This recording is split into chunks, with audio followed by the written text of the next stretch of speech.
Well, in a first alert for you tonight, how Wright went wrong. Former Spartanburg County Sheriff Chuck Wright now accused of violating the oaths he swore to uphold and stealing money meant to help his own deputies.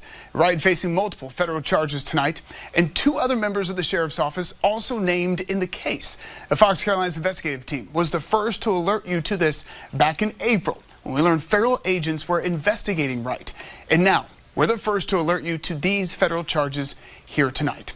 The charges today allege Wright stole from the sheriff's office benevolence fund, which is meant to help deputies and their families in times of need. Wright is accused of using the money for his own personal gain and to buy drugs. He's also accused of taking pain pills from someone else, telling them it was part of a drug take-back event, but really they were for himself. Also named in the case, the former sheriff's chaplain, Amos Durham. Durham resigned in early May. The indictment says Durham was in charge of overseeing money from the benevolence fund and giving Wright a blank check from the fund, which he used to buy, quote, large quantities of drugs. Now, a third person is also charged, Lawson Barry Watson, known as L.B. Watson. Now, he's a longtime friend of Wright, who was employed at the sheriff's office, but he's accused of collecting a paycheck for decades without ever doing any work.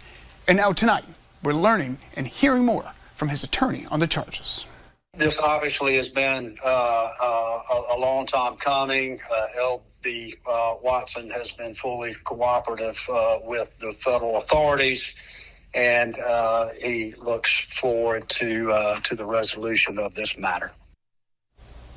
Now, the three men have reportedly reached plea deals with the U.S. Attorney's Office. The three will have a court hearing to formally enter those pleas in the coming weeks, which they told officials they do intend to plead guilty.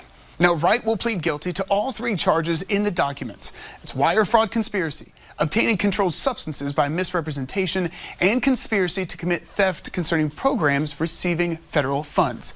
He faces a $250 fine, $250,000 fine, I should say, or prison time. He also will have to pay restitution to every victim who may have been harmed by his scheme or pattern of criminal activity.